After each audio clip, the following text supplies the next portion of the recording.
Are flip turns making you swim slower? Should you even bother doing flip turns in the first place? And if you do flip turns, how do you make them faster? Well, in this video, we're gonna break it down, and let's start by analyzing the fastest swimmers in the world, and let's see what they're doing. To do that, we're gonna look at the 50-meter freestyle, and we're gonna look at the world record for both men and women, and we're gonna look at the data. Remember, there's two different pool courses in competitive swimming. We have the 50-meter Olympic-sized pool and the 25-meter pool. Let me know what you guys think down below in the comments. But when we look at the facts, the 50-meter freestyle world record for men in the long course pool is 20.91. Cesar Cielo from Brazil, 2009. In the 25-meter pool, Caleb Dressel holds the world record at 20.16.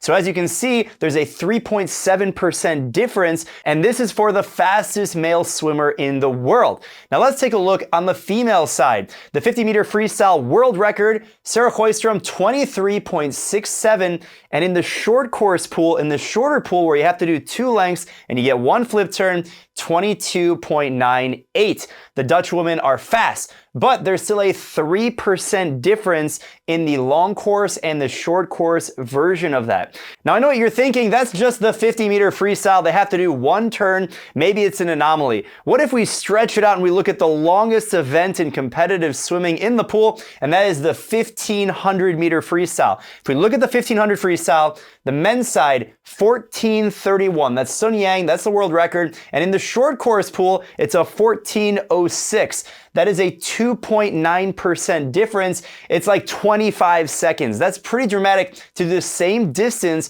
25 seconds faster. Again, let's take a look at the female side, 15:20 and 15:08. Now, it's only a 1.3% difference, but it's the same athlete. That's Katie Ledecky. Now, I know you're thinking, well, we talked about freestyle. That's where you actually have to do a somersault. But how does the math play out in a different event where you do an open turn, where you do a two-hand touch or something like that? So let's take a look at the 200 breaststroke. This is the slowest stroke in swimming, and it has the most turns compared to the 100 or the 50. And the world record in the 50-meter pool is a 2:05.95, Stubblety Cook. And in the 25-meter pool, it's a 2-minute 0.16. That is a 4.8% difference in time in the exact same event, just due to the turns. On the female side, it's the same thing, 2:18.91, Tatiana Schoenmaker, and then 2:14.39. That is a 3.3% difference in the short pool compared to the long pool. Now, you might be wondering, like, why do flip turns make you faster? So let's break it down. The first and most obvious reason is the streamline speed compared to the swimming speed. Now, if you take a look at the 50-meter pool, and this applies to open water, this applies to triathlon, same concept. When you swim for a long period of time, what you're essentially doing is you're trying to maintain your speed from where you started. And the longer the distance you go, you're basically going to stabilize at your true swimming speed. Now, if you break apart the 50-meter or even 25-meter, you're swimming at two different speeds. You have the underwater speed, which is the streamline, the dolphin kick, the underwater pullout in breaststroke, and then you have the swimming speed. And the distance that you swim at each of those is a different ratio in the shorter pool compared to the longer pool. Now, in competitive swimming, you can go 15 meters underneath the water in streamline. Breaststroke, there's no limit, but the top athletes are going 15 meters underwater. If you do that as a ratio in a 50-meter pool, 30% of the race can be done underwater in streamline. If you move over to a short course pool, 25-meter pool, 60% of the race can be done underwater. And for those of you in the United States and you're swimming in a 25-yard pool, the ratio is even more dramatic because the 25-yard pool is even shorter, so the ratio goes even further, and that's why there's an even larger discrepancy in a 25-yard pool compared to a 25-meter pool compared to a 50-meter pool. So hopefully you can understand the difference between the streamline speed, which is the fastest way to move through the water, and the swim speed. And simply, you're spending more time when you have turns on the streamlined component, and that's why the times are faster, anywhere from 1.3 to 4.8% faster, which is pretty unbelievable. Number two, you get what I call a reset from actually swimming the stroke. So again, if you think about a longer distance of swimming, whether it's open water or even in a 50-meter pool, it can be repetitive. Your muscles are going to fatigue, and eventually you're going to settle into your swim speed.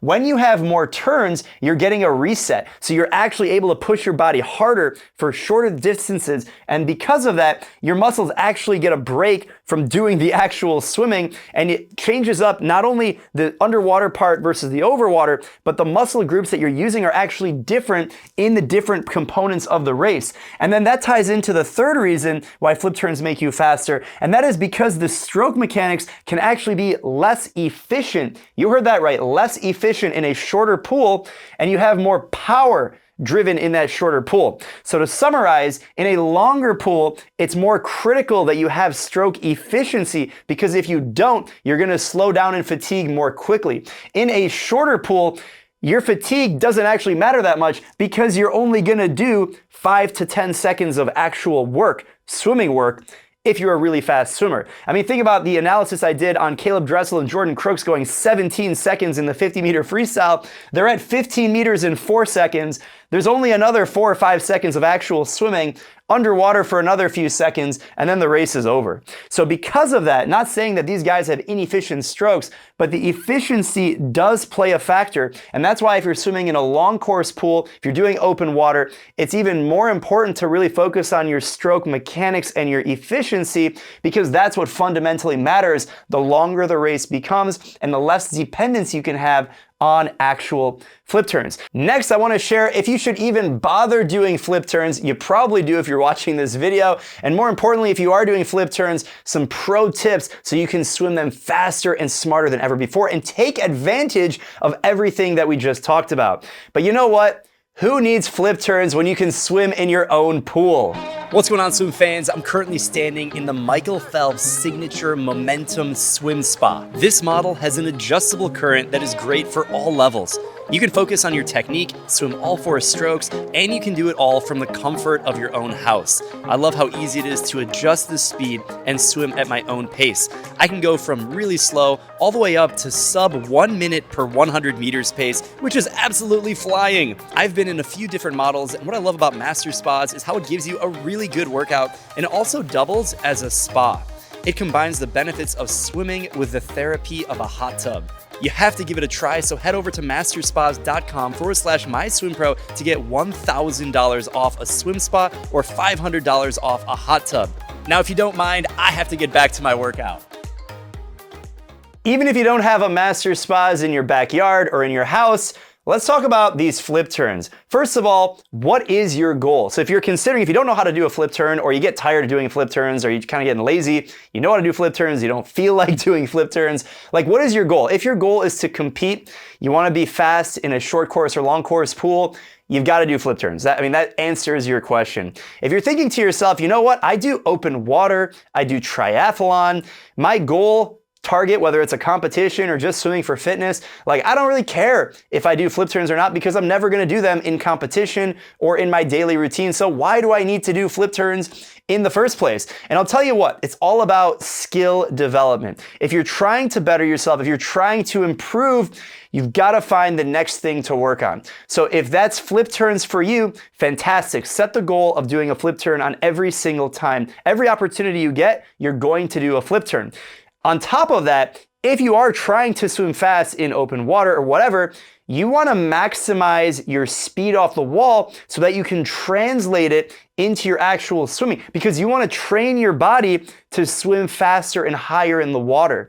I've seen a lot of athletes and they just decide to shortchange themselves and not even push off the wall and streamline, trying to increase their distance of swimming to try and mimic a longer swim. And I'll tell you what, for the most part, that's a huge mistake. You want to maximize that turn every opportunity you can.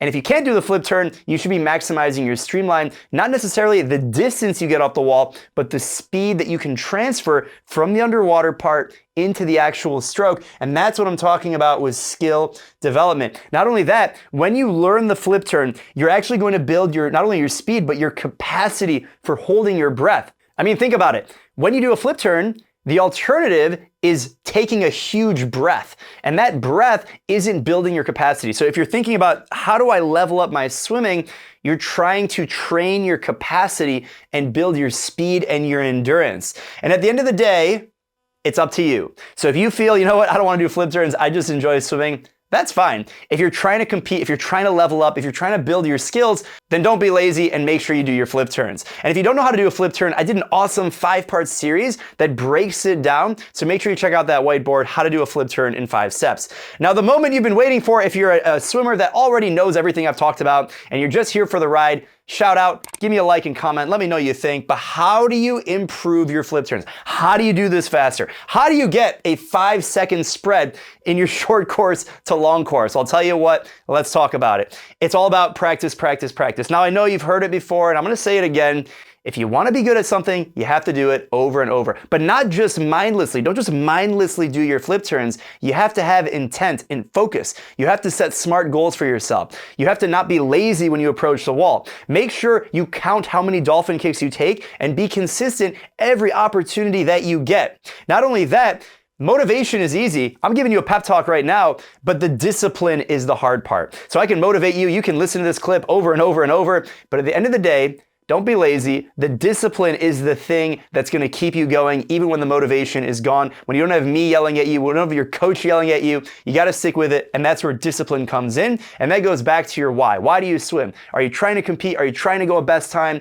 That's what's going to make it happen. Focus on that and make sure you have the discipline to match or exceed your motivation. Now, the next part, I already talked about it, but it's breaking it into parts. So if you're trying to improve your flip turn, even if you already know how to do it, it is helpful to break it into the fundamental components. So if you haven't watched that video that I did that breaks it into 5 parts, go back and watch that, even if you already know how to do a flip turn, because when you break it into the basics and you practice your somersault, you practice tucking into a tight ball, you practice with different drills on breaking it into components, how you push off on your back, how you rotate in a streamline, breaking it apart into each of these pieces will improve each of those. And then in totality, when they come together, it's going to make it that much easier to be more proficient. So make sure you break it into its parts and watch that video if you haven't already.